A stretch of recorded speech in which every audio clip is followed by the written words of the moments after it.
Yeah, the thing with Ugo is that, he's been playing professional basketball for a while. And at the same time, think about how his minutes has been spotty. He gets thrown in for maybe 3 minutes and then he gets yanked out. Then he gets thrown in for another 2 minutes and he gets pulled out. Doesn't really have a chance to put an impact on the game in a lot of games. But tonight was one of those games. And so I think what he said, the one thing I took out of his interview with Abby was when he said standard, the standard. This is our standard. This is how it is when you play for the Boston Celtics. And it doesn't matter if your number's called or not called. When your number is called, you better be ready. You better be ready to be putting in, you're going to put in the work, number one, in practice and off hours and putting in your work and things like that. But when you get your number called and you get on the floor, you got to be ready. And the standard, that's the thing that stuck out. I got that highlighted right here on my paper as I was writing things down. And to me, I thought he came in with infectious energy, number one. I expected him to guard Giannis off rip. And, he was a guy that was doing it.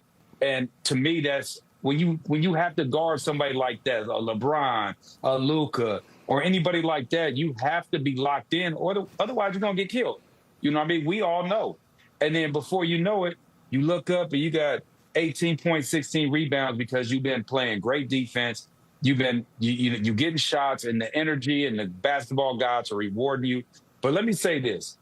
The Milwaukee Bucks, they look like a team that doesn't want to play no more. And I think it starts with the head of the snake. It looks like Giannis does not want to be there. And that is also infectious, just like having energy and playing hard and competing is infectious. Yeah, it's Giannis' first game back since the end of January. But again, the Celtics outscored the Bucks in all four quarters tonight, in part because of these two guys right here. Sam Hauser did have 14 points. He was 4 of 8 from 3, plus 16. Peyton Pritchard, meanwhile, 25 points. He also had 9 assists in this game to Peyton Pritchard. Those two guys were the picks for the step-up. As you heard a couple times on the broadcast, Drew went with Sam Hauser, Scal went with Peyton Pritchard. Here's perhaps the moments where things were decided. Some Bucks fans heading for the exit as Pritchard steps it back. Come on! Oh! It was on line. Walsh the offensive rebound. Pritchard reload. Let's go! You better get Hauser back in that game, Drew Carter. Your dream of calling Mr. Step Up is going down. And we find our fellows now at Fiserv Forum right now in Milwaukee. Drew Carter, Scal. And, hey, I thought both guys stepped up, but Peyton Pritchard certainly getting the 25-plus there. Your thoughts tonight? Well, Giles, if anyone thought that there was some hard feelings or beef between Scal and me because of the step-up battle, just know that it's all good because now we're taking our prom pictures together. So we're up here in the booth here at Fiserv Forum. It's actually not a bad place to call a game aside from the fact that you're far away from the action. But you could have been a mile away and still seen Pritchard and Hauser both stepping up here, Scal, as I turn 180 degrees. Listen, what did you think? In this game, Ugo Gonzalez set the tone really early. It's going to be odd for you to lose a game when your rookie comes in and does that and plays with that type of energy. Remember, the Bucks were making shots early. The Celtics were pounding the offensive glass, and I thought you said it. You said it best during the game.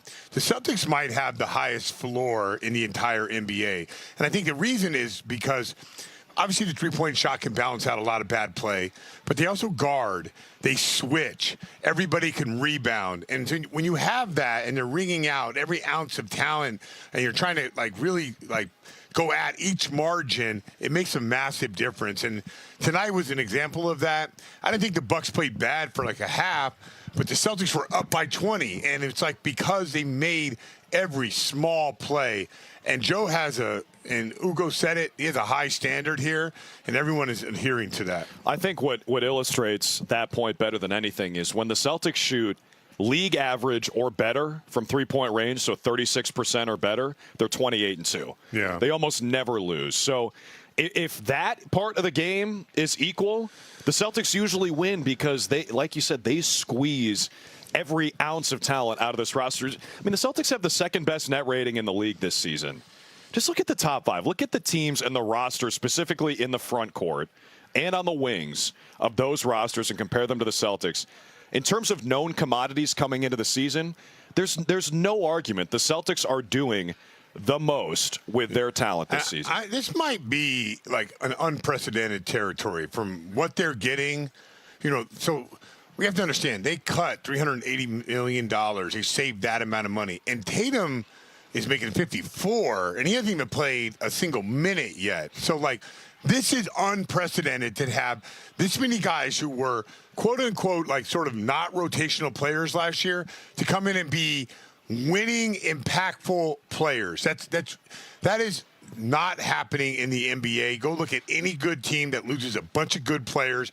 There's always a learning curve. It took 4 games for these guys to figure that out, and they've been rolling since. I was talking to Lisa Byington, who's the Bucks play-by-play announcer, at halftime, and she made a good point. When Brad Stevens was at Butler, it wasn't like he had his pick of the litter from recruits, Great right? call, yeah. And so we were talking about how Ugo, was an end of the first round pick who played 3 minutes a game last year for Real Madrid, and now how he's a super impactful player in his first season in the NBA.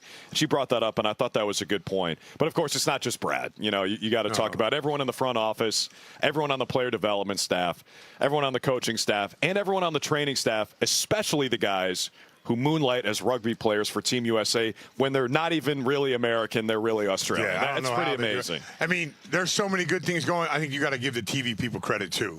Sure. I mean, if everybody on the plane is getting credit, row 36 and 37 deserve credit too. Yes. A and B in 36 and 37. I co-sign that. We'll give him credit. We'll give you credit specifically for getting out here last night, getting to the plane on time, getting in late, and calling a good game, fellas. Thanks so much. Appreciate it. Enjoy the rest of prom. With all that extra time, though, Scouts could have at least stayed for the D block last night. That's true, Chris. That's a good point. 108-81, your final score. Celtics finishing this one with 25 points, 9 assists, 5 of 10 from 3, 10 of 23 from the field overall. Eddie, I guess the question with Payton Pritchard was, do you expect him to bounce back after last night? He obviously did not score in that win, but comes out here tonight and puts up 25. Giles, duh. I mean, come on.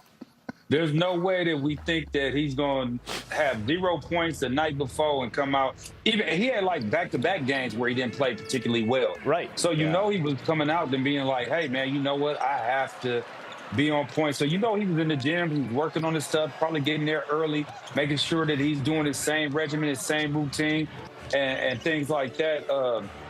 So when I look at Payton, he's another one of them players that is a winning player, that's a gym rat, that loves to hoop.